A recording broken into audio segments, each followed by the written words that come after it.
Hello everyone. Today we have with us Dr. Sabah.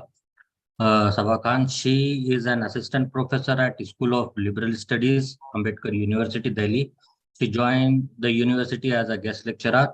She completed her PhD from. Today we have with us Dr. Sabah. Sabah Khan. She is an assistant professor at School of Liberal Studies, Ambedkar University, Delhi. She joined the university as a guest lecturer. She completed her PhD from. We have some technical issues.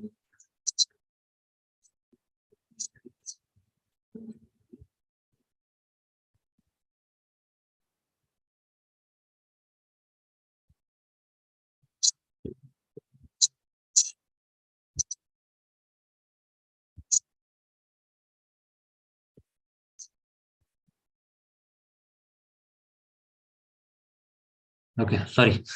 Some technical issue was there. I am audible. Yes, sir. Okay. She has completed her PhD from CSSS JNU. Her PhD research was on South Asian Muslim diaspora in Britain. She is also publishing a book on Muslim diaspora with Routledge UK. So today she is going to take a lecture on British diaspora.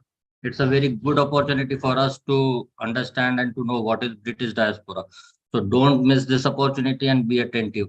So Dr. Sabah, the floor is yours now. Thank you. Thank you, sir. Thank you for that introduction, and thank you for inviting me to be part of these lecture series. Good afternoon, everyone. Before we start the lecture, I believe that it is important to emphasize on the importance of this course on migration and diaspora.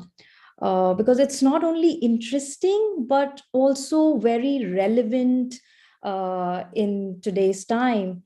It is important for all of us to, familiarize ourselves with this phenomena of migration and the debates that are very important to these topics of migration, diaspora, transnationalism, in the whole context of questions of statelessness that pose a challenge to us in today's time.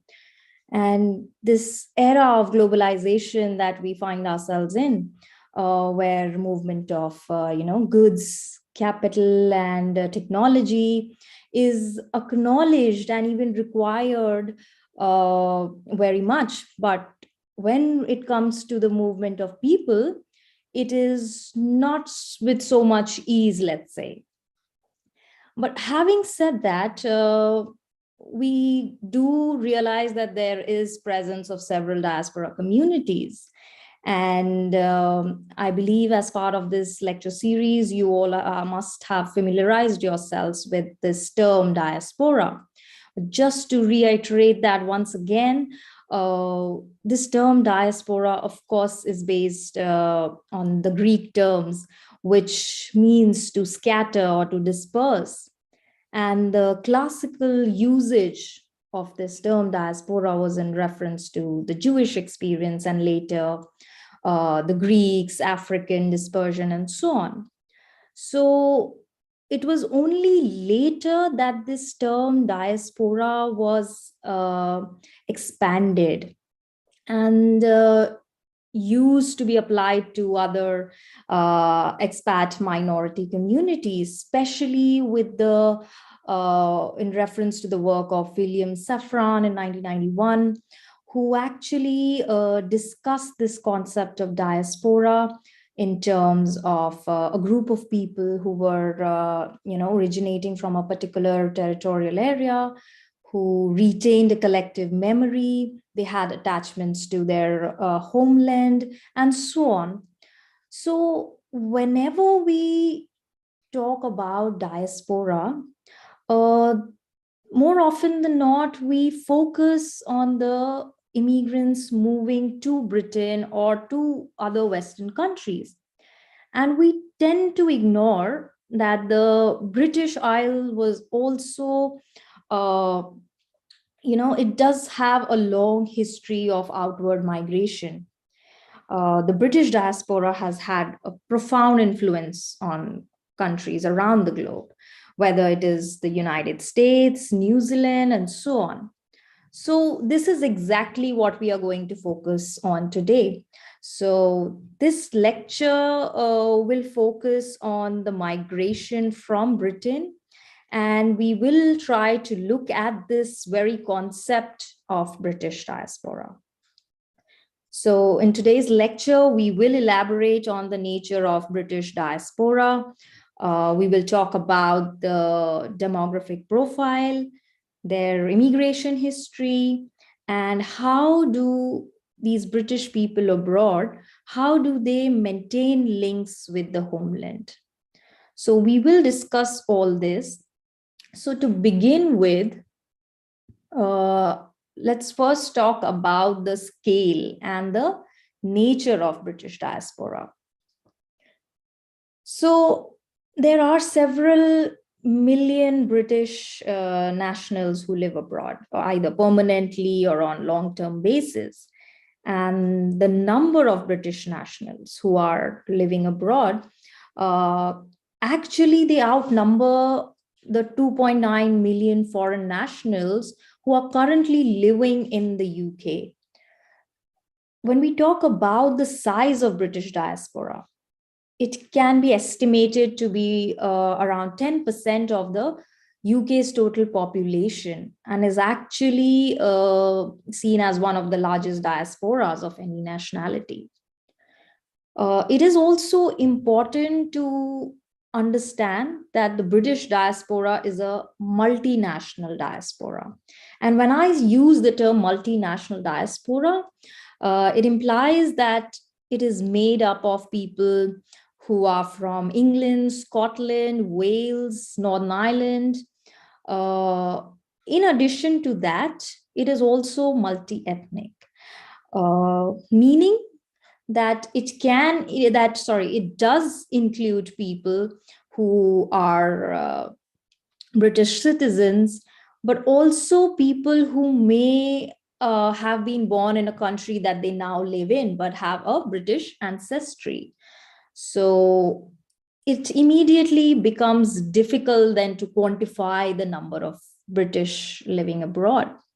And this goes back to the census of 1861, which showed that many British were not conventional settlers. They were travelers, they were merchants, they were military personnel, and so on.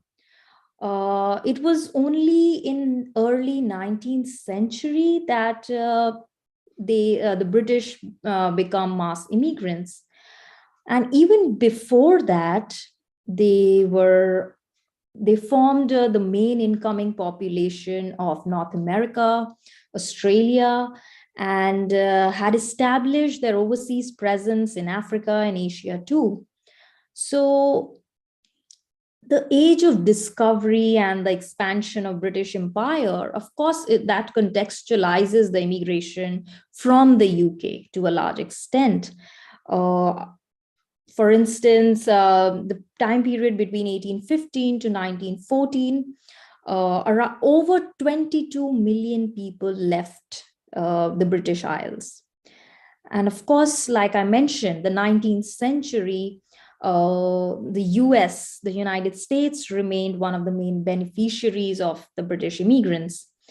So the US actually was one of the most popular destinations of immigrant Britain.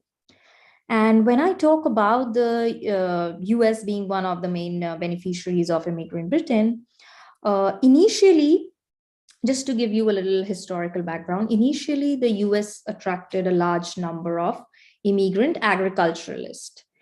So most of these people were actually farmers who wanted to escape the agricultural depression in Britain that was going on. And later on, of course, migrants from England, Scotland, they began to pursue industrial and urban opportunities.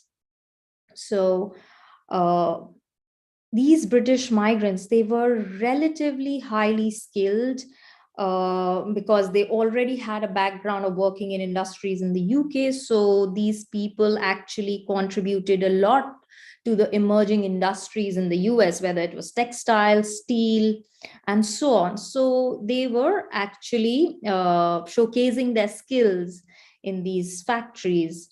And it was not only the skills that they contributed to, in addition to that, they also were contributing in terms of culture.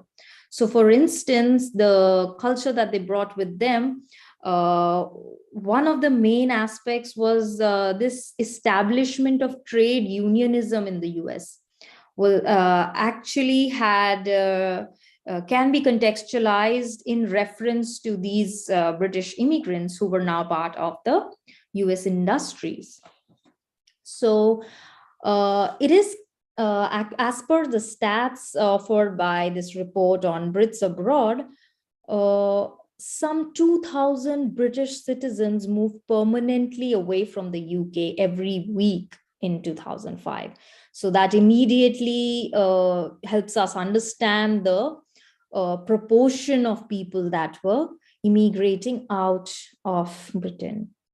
Now, we need to understand that this category of British diaspora, it does include the people who have a British passport, and in addition to that, those who claim the British ancestry. So, for instance, people like Aboriginals, Afrikaners, or Cape colored people who are, of South African ethnic group, who have a mixed ancestry of European and Asian ancestry. So these people also claim to be, they made their claims towards Britishness. So we do now understand that the British living abroad were not a homogeneous group, and that they hailed from different demographic or socioeconomic backgrounds. And of course, they moved at different time periods to different countries for different reasons. And this, of course, is just like any other diaspora. We really can't understand any diaspora category, for that matter, to be a homogeneous group. There are these differences of socioeconomic backgrounds and so on. So the scale of immigration from the UK, even in recent years, has been staggering. And especially if we look at the period between mid 1900s to 2005, like I just mentioned, the UK experienced a total net loss of some 2.7 million British nationals who had decided to move to different destinations like the US or New Zealand and Australia. Of course, this migration to Australia, Canada, New Zealand, they were attracting increasing number of British people, and there were several factors working in this case. So this increasing migration of British people were mainly due to the opening up of Suez Canal in 1869, and the bigger propelled ships which shortened journey times. There were several state subsidized migration programs, particularly in Australia and New Zealand, which played a very important role. So there were these minimal restrictions that these British immigrants faced when they were moving to different countries.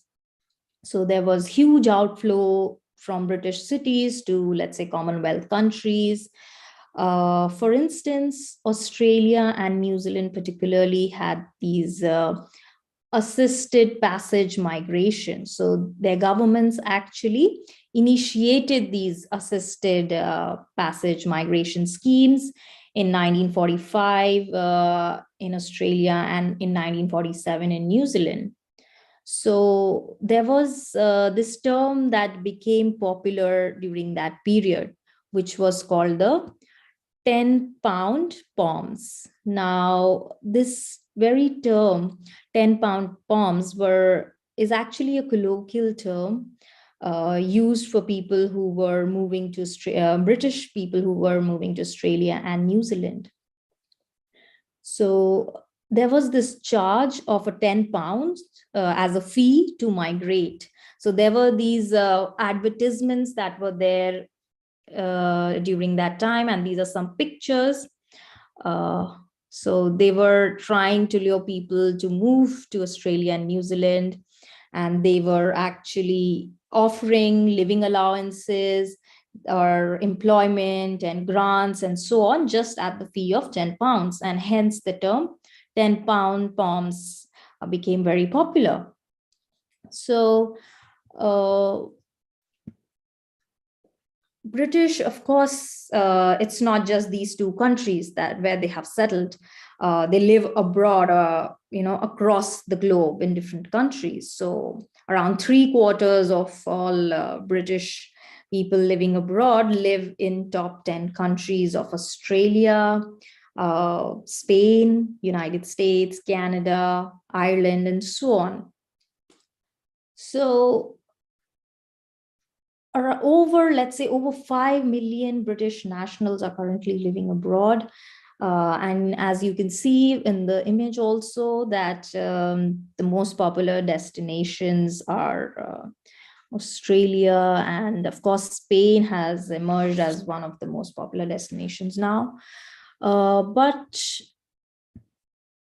it is important to understand that there are over 112 countries which have a British population of more than 1,000 people.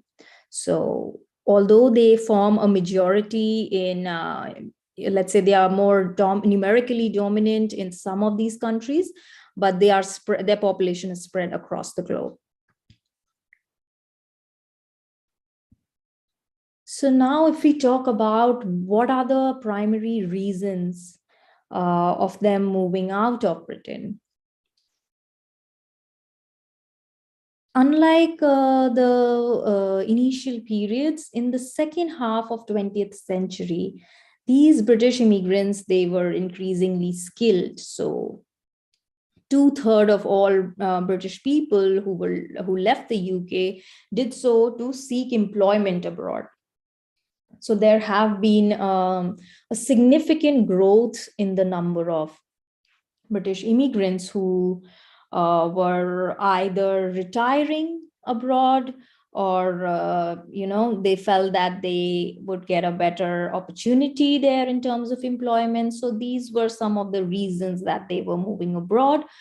And if we have to point out certain factors, these are the four main factors which comes to fore. First is the family ties. So people were moving to be with a partner or a family member who were outside the UK, or for that matter, elderly people who were choosing to retire in a different country, which they felt would offer better quality of life, better climate. So coastal areas were chosen for that reason, better recreational options abroad. So lifestyle was also a very important factor when it comes to reasons for migration. Overseas adventure, so young adults would spend a certain amount of time abroad looking to gain new experience or gain new skills, which would eventually help them in their career and their economic opportunities and so on. So people were also, these young adults were also moving out of the UK. And of course, like I mentioned, work or career opportunities is one of the most important factors why we witness immigration from Britain.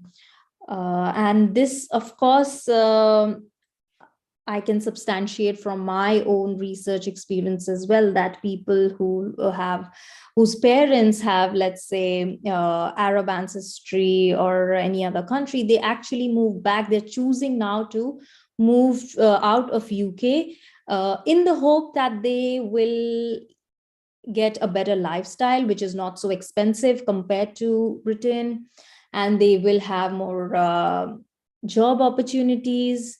And of course, the climate is one of the important factors.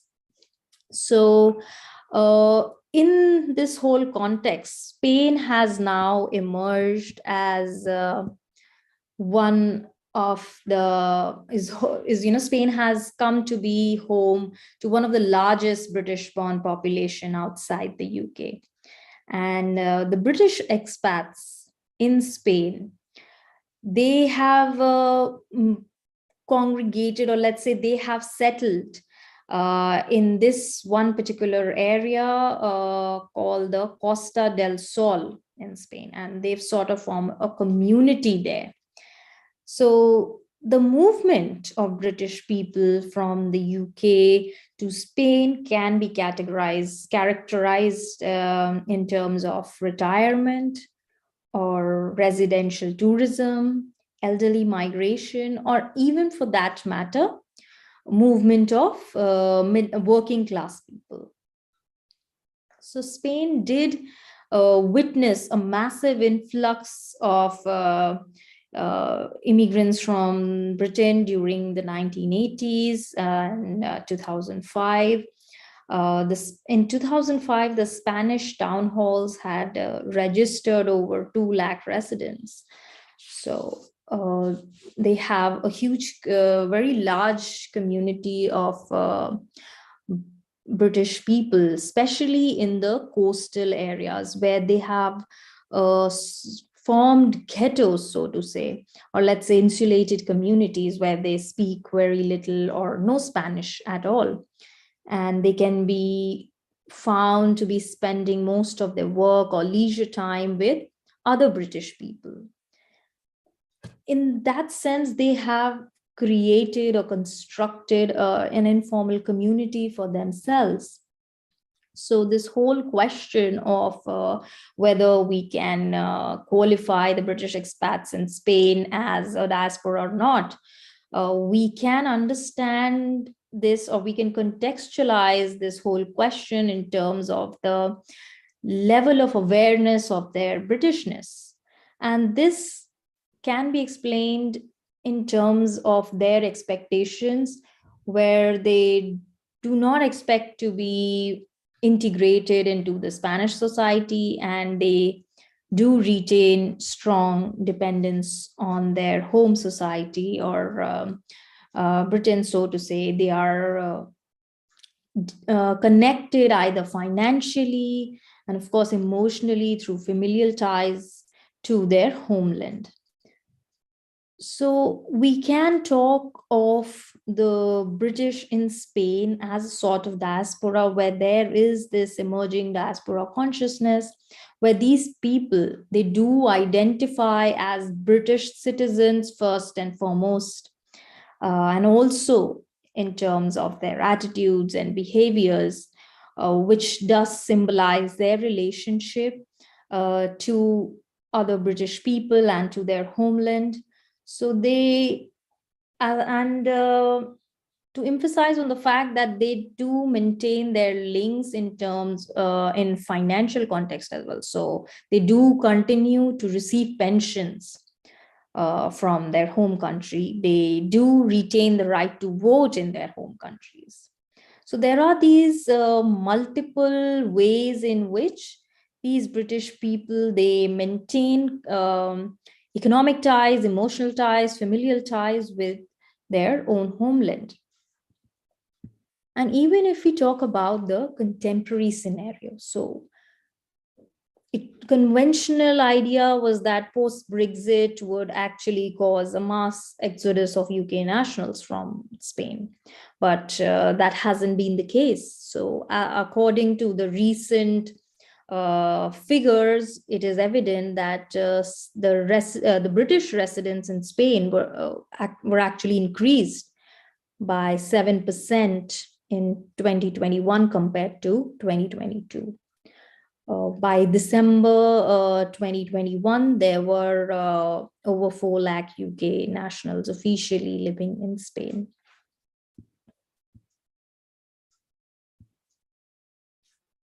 So whether the British people constituted a diaspora has been a moot question.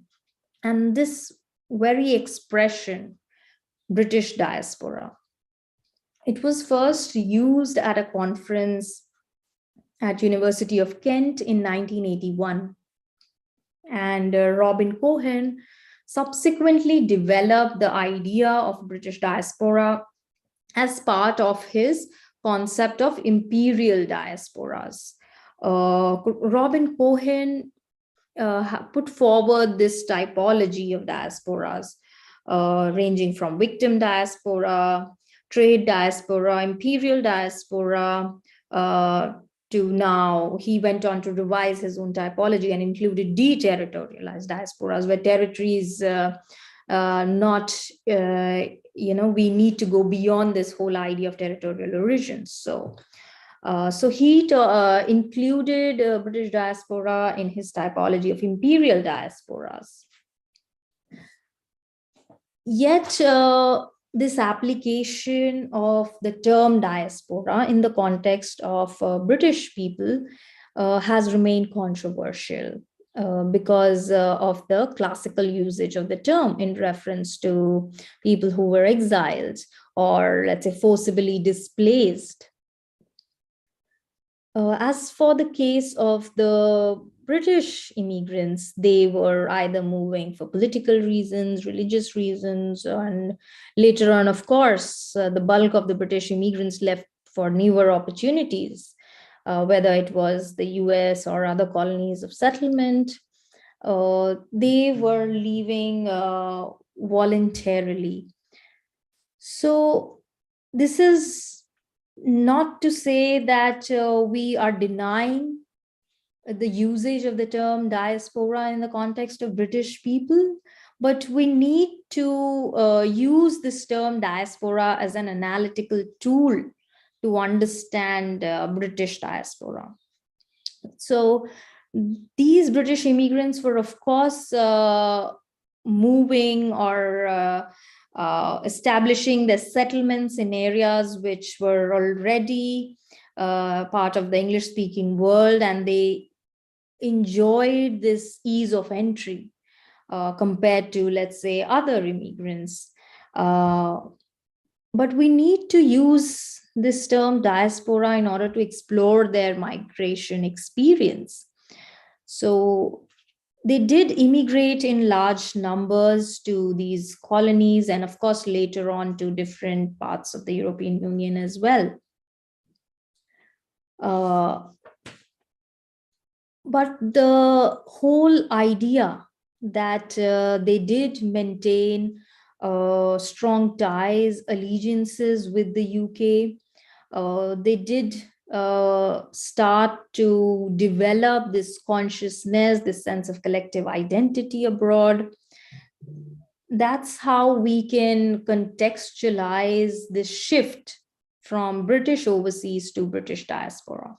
And especially if we try to trace the migration history, which can be divided into two phases. So the first phase was between 1880s to 1930s, which was primarily in the context of expansion of the British Empire.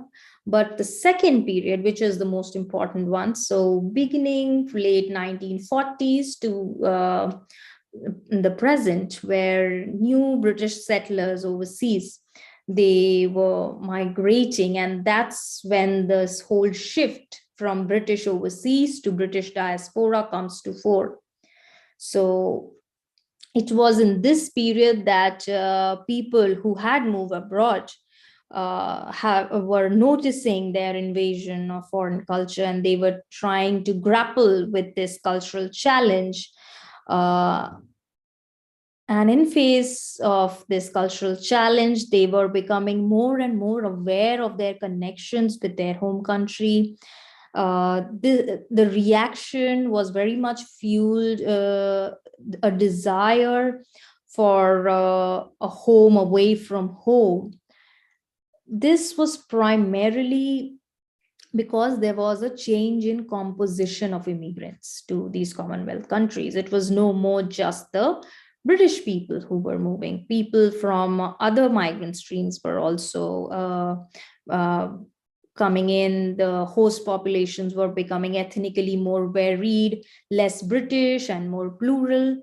So over the period, these communities evolved into self-conscious nation states, and with forming their own new national identities. So in such a scenario, the experiences of these later British immigrants were more akin to a diaspora. So we can talk of the plausibility of a British diaspora, especially in their tendency to congregate in particular parts of the countries that they were moving to. So, for instance, if we take the case of Auckland, the British immigrants, they clustered in certain regions, in certain parts of the city. So in Auckland, they can be found to reside in the northern shore suburbs. In contrast to other areas or other communities. So they do tend to reside in particular areas, and they have managed to generate their own sense of community distinct from other immigrant groups and Australian or places where other Australian born families live.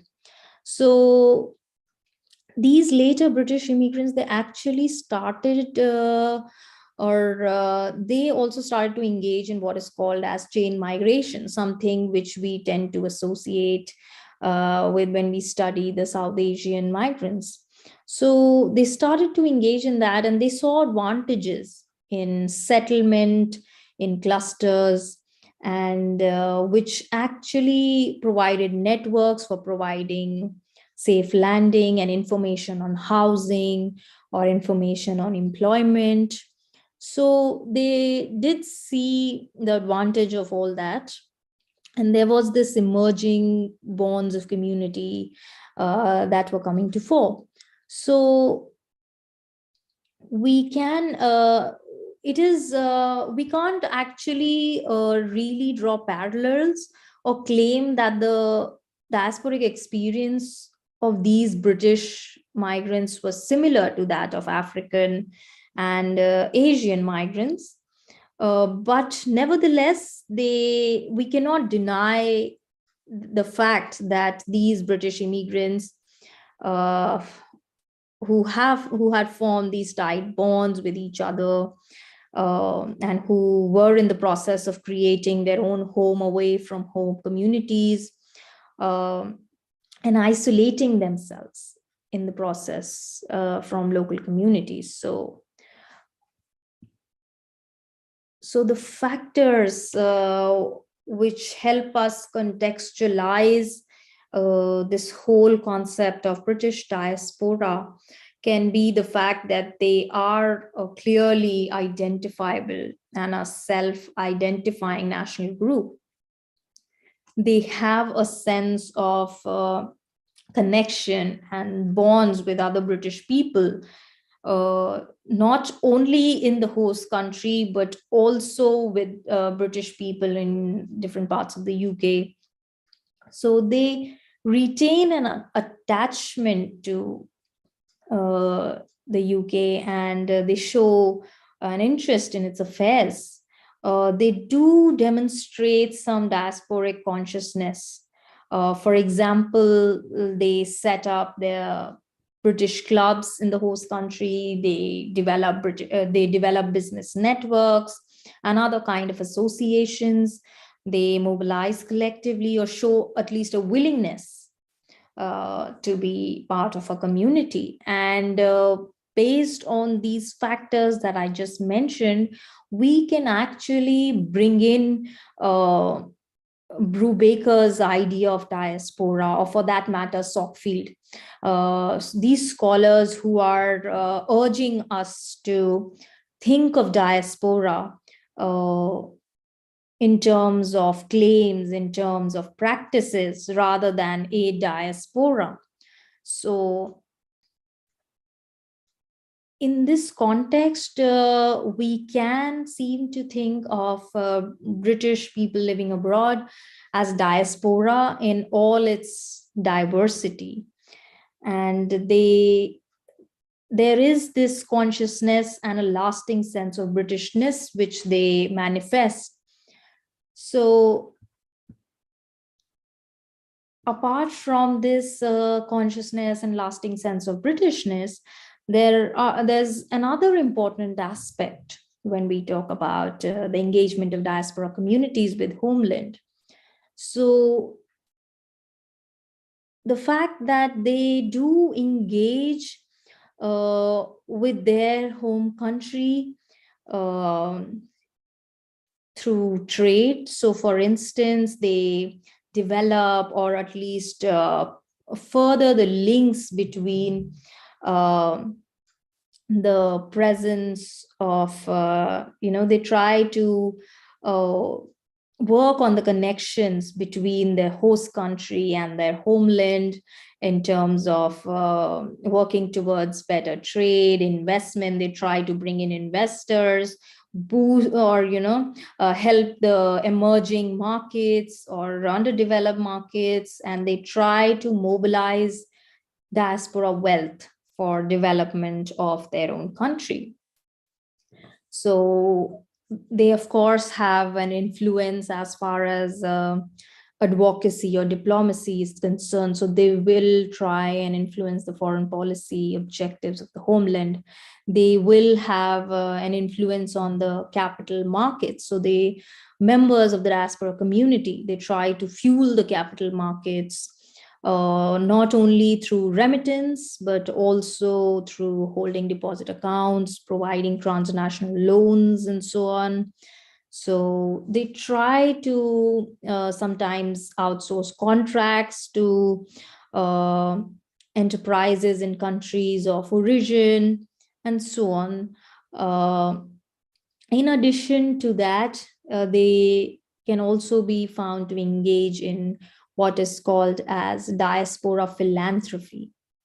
So this will include the voluntary donations that people who are part of diaspora make towards their home country. It can either be through private donations, or they can make connections with voluntary organizations, religious organizations, or they form foundations whereby they indulge in diaspora philanthropy. And of course, like I mentioned, the importance of diaspora remittance, which is essential for any diaspora community and their country, home countries. So, which actually engages or let's say provide better opportunities for people back home. Of course, there is another aspect of skills and knowledge transfer. So here the people outside the UK, they gain valuable skills, experience, or they use their contacts abroad to transfer back to their country of origin by boosting entrepreneurship or certain skills or businesses and so on. So these are several ways in which the diaspora maintains or engages with their home country. Of course, the UK has the UK government has, of course, started to acknowledge, and they've started to engage with this British diaspora in terms of registration, in terms of basic support, in terms of outreach programs. So the Foreign and Commonwealth Office encourages its British immigrants to register with the British consulate. It encourages its nationals living abroad to register so that they can keep a record of them and prepare a database of information. So they have their own tool, which is called Locate, which helps them to keep a database of all the people living abroad. Secondly, they have their own outreach programs. So the British consulate holds outreach events in many locations, whether it's Spain, Portugal, and so on. So they have these road shows, radio advertisements on English language stations, and so on, which actually plays an active role as far as disseminating the information is concerned. So they would have their own leaflets, which will be titled as Going to Live Abroad, which helps people who are intending to migrate. They also help as far as the networks of the UK businesses operating abroad are concerned. Thirdly, the political parties in the UK, how they encourage or are actively quoting the immigrant vote. So they try to mobilize these British immigrants for support. And for instance, Conservative Party has a Conservatives Abroad Association and represents its members who are abroad. So although the efforts may now, right now may be limited, but of course they are trying to work actively towards quoting this immigrant vote. And this, of course, only further helps in maintaining the links between the UK and its diaspora. So it's not only the financial ties, or let's say the familial ties, which is, of course, very important. So the emotional bonds, the familial bonds, and the financial links that they maintain form a very important dimension as far as the British diaspora community maintain links with the homeland. Some of them actually may still maintain property, and most of them actually are found to maintain property in the UK, which does not mean that they are intending to return, but it is only a way to gain rental income as a form of investment. So these, of course, are very important ways in which they maintain ties.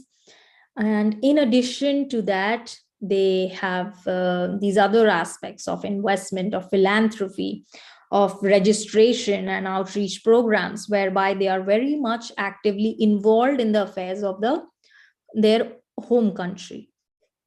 So to conclude, I can say that the British diaspora is complex, is, of course, it is multinational and multi-ethnic, and it is spread across the globe. It is amongst one of the most widespread diasporas, and of course it is very impactful in the world. And when I say impactful, we just have to look at the prevalence of English language throughout the world to understand the impactfulness of this British diaspora. And their presence, of course, as we discussed in today's lecture, whether it is numerical or the cultural dominance, it is very prominent. And it would not be sufficient to just discuss diaspora in context of people migrating from the global south to global north, but we need to understand this whole phenomena of immigration which takes place out of Britain, out of European nations, which is also very important. So with that, I conclude today's lecture. Thank you so much.